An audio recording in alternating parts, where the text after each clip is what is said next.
경영학의 진화와 성과관리 혁신. 이 교육에서는 경영학이 어떻게 발전해왔는지 역사적 흐름을 살펴보고 성과관리 시스템의 변천사를 함께 알아봅니다. 산업혁명 이후 생산 중심의 경영에서 출발하여 인사관리, 마케팅, 전략, 재무 및 R&D까지 경영학이 확장된 과정을 탐색합니다. 또한 MBO, 매니지먼트 바이 오브젝티브스, BSC, 밸런스 스코어 카드, OKR, 오브젝티브스 앤 키 리절트와 같은 효과적인 성과관리 시스템의 개념과 적용 방법에 대해 학습합니다. 이러한 지식을 통해 조직 내에서 역할과 책임을 명확히 설정하고 조직의 비전에 맞춰 목표를 수립함으로써 조직과 개인의 성과를 최대화하는 방법을 알아봅니다. 경영학의 이론적 발전과 실무적 적용을 연결하여 현대 조직에서 어떻게 효과적으로 성과를 관리할 수 있는지 통찰력을 얻게 됩니다. 앞서 설명한 것처럼 급변하는 비즈니스 환경 속에서 효과적인 성과 창출을 위한 경영의 역사적 발전과 성과관리 시스템의 진화 과정에 대해 이해하는 것은 중요합니다. 왜냐하면 비즈니스 환경은 점점 더 복잡해지고 경쟁이 치열해지는 가운데 조직의 효과적인 성과 관리가 그 어느 때보다 중요해지고 있기 때문입니다. 그렇다면 우리는 경영이 어떻게 역사적으로 흘러왔는지, 그 중에서도 성과 관리라는 것이 왜 중요한지 이해할 필요가 있습니다. 경영이라는 개념은 산업혁명 이후 대량 생산 체제가 도입되면서 본격적으로 발전하기 시작했습니다.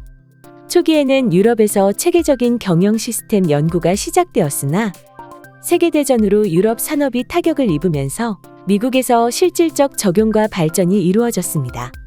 현대 조직에서 어떻게 효과적으로 성과를 관리할 것인가는 가장 큰 도전 과제 중 하나로 남아 있습니다. 금전적, 천연적, 기술적, 인적 자원을 효율적이고 효과적으로 활용할 수 있어야 경쟁 사회에서 살아남을 수 있습니다. 경영 개념은 산업화 이전 시대의 수공업에서 현대적인 조직 형태로 발전해왔습니다. 18세기 이전에는 대부분의 생산 활동이 개인 수공업자에 의해 이루어졌으며 한 사람이 전체 제작 과정을 담당했습니다. 당시에는 경영이라는 개념이 필요하지 않았으나 산업혁명으로 공장 시스템과 대량 생산이 도입되면서 경영의 필요성이 대두되었습니다. 유럽, 특히 프랑스와 영국에서 체계적인 경영 시스템에 대한 연구가 시작되었으며 이는 현대 경영학의 토대가 되었습니다. 19세기 말부터 20세기 초에는 과학적 관리와 대량 생산 방식이 본격적으로 발전했습니다. 프레더릭 테일러가 제안한 과학적 관리법은 작업의 표준화와 효율성을 추구했으며 헨리 포드는 컨베이어 벨트를 활용한 대량 생산 방식을 확립했습니다. 세계 1차, 2차 대전으로 유럽 산업이 큰 타격을 입으면서 상대적으로 전쟁 피해가 적었던 미국에서 경영 이론과 실무가 크게 발전했습니다. 미국은 전 세계의 제조 중심지로 부상하며 현대 경영학의 발전을 주도했습니다. 1920년대부터 1960년대까지는 인간관계론과 행동과학이 중요한 경영 패러다임으로 자리 잡았습니다. 엘튼 메이오의 호손 실험은 작업 환경보다 사회적 관계와 인정이 생산성에 더 많은 영향을 미친다는 사실을 밝혀냈습니다. 매슬로우의 욕구계층 이론, 맥그리거의 X이론과 Y이론 등 행동과학에 기반한 이론들이 등장하면서 직원들의 만족과 모티베이션에 대한 관심이 높아졌습니다. 이는 인적자원 관리의 중요성을 부각시키는 계기가 되었습니다. 1970년대부터 현재까지 경영이론은 더욱 다양하게 발전했습니다. 일본의 품질관리 기법이 세계적으로 주목받으면서 품질과 혁신 중심의 경영이 부상했습니다. 글로벌 경쟁이 심화되고 다국적 기업이 확산되면서 국제 경영의 중요성이 커졌습니다. 최근에는 디지털 기술의 발전으로 데이터에 기반한 의사결정이 강화되고 플랫폼 비즈니스와 같은 새로운 경영 모델이 등장하고 있습니다. 경영의 개념은 시대와 환경에 맞춰 계속해서 진화하고 있습니다. 성과관리의 진화와 주요 시스템. 성과관리 시스템은 시대에 따라 크게 변화해왔습니다. 1950년대 이전의 전통적 성과관리는 상사가 일방적으로 평가하는 방식이 주를 이루었습니다. 주로 연공서열에 따른 보상체계가 적용되었고 객관적 기준보다는 정성적 평가에 의존하는 경우가 많았습니다. 이러한 접근법은 평가의 주관성과 불투명성으로 인해 직원들의 불만을 야기하고 실질적인 성과 향상에 한계가 있었습니다. 1950년대에서 1980년대에는 피터 드러커가 제안한 MBO, 목표에 의한 관리가 널리 확산되었습니다. MBO는 관리자와 직원이 함께 명확한 목표를 설정하고 그 달성 여부를 평가하는 방식입니다. 이전의 일방적 평가 방식에서 벗어나 합의를 통한 목표 설정과 결과 중심의 객관적 평가를 시도했다는 점에서 큰 진전이었습니다. 그러나 단기적 목표에 치중하거나 목표 간 연계성이 부족한 문제가 있었습니다. 1990년대에는 로버트 카플란과 데이비드 노턴이 BSC 균형 성과표를 개발했습니다. BSC는 재무 지표에만 집중하던 기존 방식에서 벗어나 고객, 내부 프로세스, 학습과 성장 등 다양한 관점에서 균형 잡힌 성과 측정을 강조했습니다. 이를 통해 단기적 재무 성과뿐만 아니라 장기적 성장 동력을 함께 관리할 수 있게 되었습니다. BSC는 전략 실행과 성과 관리를 연계함으로써 조직의 비전과 전략을 실질적인 행동으로 연결하는 데 큰 도움을 주었습니다.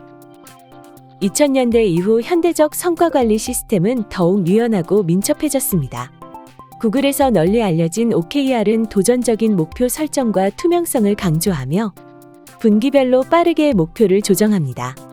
연간 성과 평가보다는 지속적인 피드백과 코칭을 통해 실시간으로 성과를 관리하는 문화가 확산되고 있습니다. 또한 데이터 분석 기술의 발전으로 성과를 실시간으로 모니터링하고 예측하는 것이 가능해졌습니다. 현대의 성과 관리는 단순한 평가 도구가 아닌 직원의 성장과 조직의 성공을 연결하는 전략적 프로세스로 발전하고 있습니다. 주요 성과관리 시스템 비교. 주요 성과관리 시스템들은 각각 고유한 특징과 장단점을 가지고 있습니다. MBO는 목표 합의 프로세스를 중시합니다. 관리자와 직원이 함께 명확한 목표와 성과 기준을 설정하고 정기적으로 진행 상황을 검토합니다. 결과 중심의 평가를 통해 객관성을 확보할 수 있으며 개인의 책임의식을 강화하는 데 효과적입니다. 다만 목표 간 연계성이나 조직 전체의 방향성을 관리하는 데는 한계가 있을 수 있습니다. BSC는 재무, 고객, 내부 프로세스, 학습과 성장이라는 4가지 관점에서 균형 잡힌 성과 측정을 지향합니다. 전략 맵을 통해 다양한 성과 지표 간의 인과관계를 시각화함으로써 전략적 초점을 유지할 수 있습니다. 단기적 재무 성과뿐만 아니라 장기적 성장 동력까지 함께 관리할 수 있다는 점이 큰 장점입니다. 그러나 지표 선정과 관리가 복잡하고 환경 변화에 따른 신속한 조정이 어려울 수 있습니다. OKR은 도전적이고 야심찬 목표 설정을 권장하며 일반적으로 분기별로 운영됩니다. 모든 구성원의 목표가 조직 전체에 공개되는 높은 투명성이 특징이며 목표 달성률 100%를 기대하지 않고 60에서 70% 정도를 권장함으로써 도전 정신을 장려합니다. 빠르게 변화하는 환경에서 민첩하게 대응할 수 있다는 장점이 있지만 장기적 관점이나 균형성이 부족할 수 있습니다. 조직의 특성에 따라 적합한 성과 관리 시스템이 달라질 수 있습니다. 안정적인 산업에서는 BSC가 장기적 균형을 유지하는 데 효과적입니다. 빠르게 변화하는 환경에서는 OKR의 민첩성과 도전 정신이 유리할 수 있습니다. 명확한 위계 구조를 가진 조직에서는 MBO를 통해 책임 소재를 명확히 하는 것이 도움이 됩니다. 혁신을 중시하면서도 균형 잡힌 성장을 추구하는 조직은 OKR과 BSC를 결합한 하이브리드 접근법이 효과적일 수 있습니다. 중요한 것은 조직의 문화와 전략적 목표에 맞는 시스템을 선택하고 적절히 커스터마이징하는 것입니다. 효과적인 성과관리 구축 방안. 효과적인 성과관리 시스템을 구축하기 위해서는 여러 핵심 요소들을 고려해야 합니다. 우선 목표 설정의 원칙이 중요합니다. 조직의 비전과 전략에서부터 부서, 팀, 개인의 목표까지 수직적 정렬이 이루어져야 합니다. 모든 구성원이 자신의 목표가 조직의 성공에 어떻게 기여하는지 이해할 때 의미 있는 성과 창출이 가능합니다. 목표 설정 시에는 스마트 원칙, 구체적, 측정 가능, 달성 가능, 관련성, 기한을 적용하여 명확성을 확보해야 합니다. 또한 목표는 도전적이되 현실적이어야 하며 구성원의 성장을 촉진할 수 있어야 합니다. 피드백과 코칭 문화를 조성하는 것도 성과 관리의 핵심 요소입니다. 연간 성과 평가에만 의존하기보다 정기적인 1:1 대화와 피드백 세션을 통해 지속적인 성장을 지원해야 합니다. 이때 단순히 결과를 평가하는 것이 아니라 과정에 초점을 맞춘 코칭 접근법이 효과적입니다. 실수를 비난하지 않고 학습의 기회로 삼는 심리적 안정감이 보장된 소통 환경을 구축하는 것이 중요합니다. 구성원들이 자유롭게 의견을 나누고 도움을 요청할 수 있을 때 진정한 성장과 혁신이 일어납니다. 성과 측정과 평가에서는 균형을 유지하는 것이 중요합니다. 매출, 이익률 같은 정량적 지표와 함께 리더십, 협업 능력 같은 정성적 요소도 균형 있게 평가해야 합니다. 분기별 실적과 같은 단기 성과뿐만 아니라 역량 개발이나 지식 공유와 같은 장기적 가치 창출 활동도 함께 고려해야 합니다. 또한 개인의 뛰어난 성과만 중시하기보다 팀 협업과 조직 전체의 성공에 기여하는 행동도 중요하게 평가해야 합니다. 균형 잡힌 평가는 건전한 조직 문화와 지속 가능한 성장의 기반이 됩니다. 마지막으로 새로운 성과 관리 시스템을 도입할 때는 변화 관리와 정착 과정에 세심한 주의를 기울여야 합니다. 리더십의 솔선수범과 지속적인 관심이 성공적인 변화의 핵심 요소입니다. 구성원들의 참여를 통해 공감대를 형성하고 시스템 설계 단계부터 의견을 수렴하는 것이 중요합니다. 또한 모든 요소를 한꺼번에 도입하기보다는 점진적으로 시작하여 경험을 축적하고 지속적으로 개선해 나가는 접근법이 효과적입니다. 성과 관리는 단순한 도구가 아닌 조직 문화의 일부로 자리 잡아야 진정한 가치를 발휘할 수 있습니다. 미래 성과 관리의 트렌드와 전망. 미래 성과 관리는 빠르게 변화하는 비즈니스 환경에 맞춰 여러 새로운 트렌드가 나타나고 있습니다. 애자일 성과 관리가 부상하고 있는데, 이는 연간 목표보다 분기 또는 월 단위의 짧은 주기로 목표를 설정하고 리뷰하는 방식입니다. 실시간 피드백과 상시 대화를 통해 즉각적인 조정과 개선이 가능해지며 시장 상황이나 비즈니스 우선순위 변화에 따라 목표를 유연하게 조정할 수 있습니다. 이러한 애자일 접근법은 예측 불가능성이 높은 현대 비즈니스 환경에서 민첩하게 대응할 수 있는 장점이 있습니다. 데이터 기반 성과 분석도 중요한 트렌드입니다.